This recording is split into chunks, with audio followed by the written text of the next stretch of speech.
ষষ্ঠীর সন্ধেবেলা। সকালবেলা না বেরোলেও সন্ধেবেলা আমরা চারজনে মিলে প্ল্যান করেছিলাম যে আশেপাশের ঠাকুরগুলো দেখে আমি আর সুক্ত টোটোতে করে ওদের বাড়িতে চলে যাব, দিয়ে রাতে আমি ওদের বাড়িতেই কাটাবো। সেই অনুযায়ী কিছু খেয়ে নিলাম সন্ধেবেলা, আর সুক্তও আমাদের বাড়িতে টাইম মতো চলে এসেছে। এরপর আমরা রেডি হয়ে সন্ধেবেলায় বেরোবো ঠাকুর দেখতে। Hello, here we are. আচ্ছা, আজকে হচ্ছে গিয়ে ষষ্ঠীতে আমরা বহু যুদ্ধ করে অনেক কিছু করে তোর এখানে তুই বসতেও পারিস, সেখানে কেউ তোকে মানে অ্যাকচুয়ালি আমি এটা তোমাকে ধরতে দিয়েছিলাম, দেখলাম বকতে শুরু করে দিলাম। ও আচ্ছা, আমি ধরে দাঁড়িয়ে থাকতাম। আচ্ছা, আমরা মোটামুটি রেডি। আমি এখন আমার চুল নিয়ে যুদ্ধ শুরু করবো কিছুক্ষণ পর থেকে। আর ওই যে ওইখানে কাকিমা দিদি আছে, দিদি এখন সাথে নেই। তো আমরা এখন ঠাকুর দেখতে যাচ্ছি কাটোয়ার আদর্শপল্লী সংলগ্ন এলাকায়। প্রচুর বাংলা বলছি আমি আজকাল।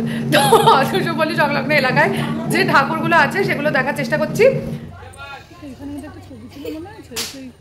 সেরা ছবি বেরিয়ে পড়েছি আমরা ফাইনালি। দেখি আমাকে দে, একটু লম্বা হতে হয়। ফাইনালি বেরিয়ে। তুই কমপ্লেন খাসনি?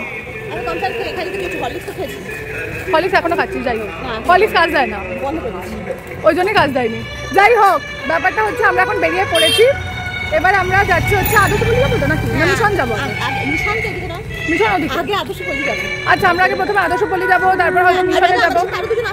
তারা চলে গেছে আমাদেরকে ফেলে রেখে। হ্যাঁ, কিন্তু আমার পা কেটে গেছে নতুন জুতো পরে। সবার প্রথমে নিজেদের পাড়ার ঠাকুরটা দেখে নিয়ে আমরা চলে গিয়েছিলাম আদর্শপল্লীর দিকে। আমাদের পাড়ার ঠাকুর দেখেছিলাম কারণ কাল পঞ্চমীতে আমরা বর্ধমানে গিয়েছিলাম বলে ঠাকুরটা সেরকমভাবে দেখা হয়নি সাজানোর পর, তাই ওটাই সবার আগে দেখে নিয়েছিলাম। আর আদর্শপল্লীতে হেঁটে গেছিলাম, কিন্তু ঢোকার পরে এতটাই গরম ছিল আর মণ্ডপের ভেতরে এতটাই ভিড় ছিল যে রীতিমতো সাফোকেশন হচ্ছিল, তাই সেইভাবে ঠাকুর বা প্যান্ডেল কোনোটাই দেখতে পারিনি। কোনো রকমের একটা ছবি তুলে ভিডিও করে বেরিয়ে চলে এসেছিলাম।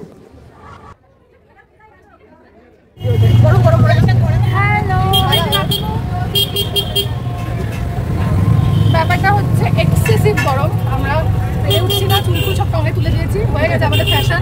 আজ একটা ছবি উঠলো, আজ একটা ফ্যাশনের মাথা ফ্যাশন হয়ে গেছে। আমি চুলটা টেনে উঠলাম, গরম মানে এক্সেসিভ গরম লাগছে। আদর্শপল্লীর ঠাকুরটা দেখার পর আমরা একটা টোটো ঠিক করে নিয়ে সোজা চলে এসেছিলাম একাইহাটে প্রত্যেকবারই একটা বড় করে পুজো হয়। তো সেই ঠাকুরটা দেখার পর আমরা ঠিক করেছিলাম ফেরার পথে বাকি যে পানুহাটের দিকে যতগুলো পুজো আছে সব আমরা দেখে নেব।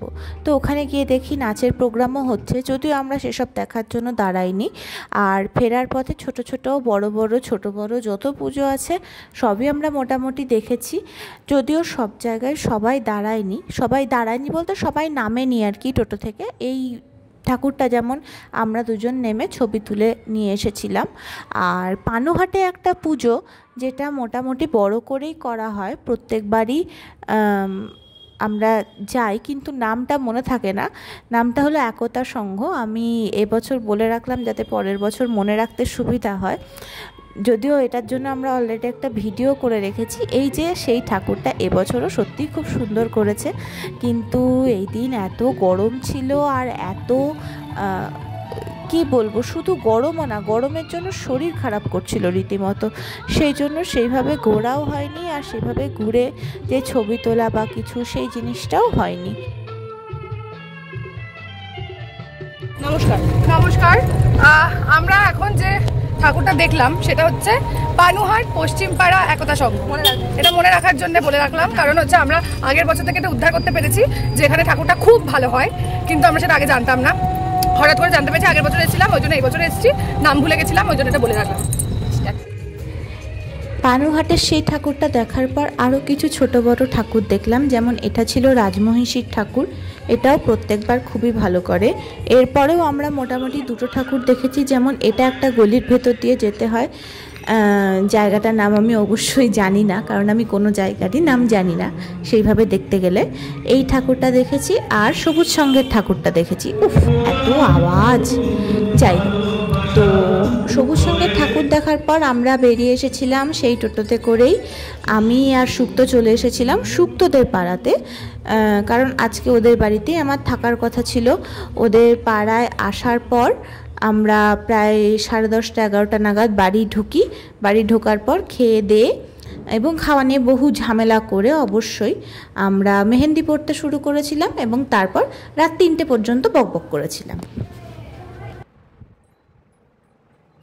এই যে আর্ট অ্যান্ড আর্টিস্ট, মানে কাজ হচ্ছে, কাজ চলছে।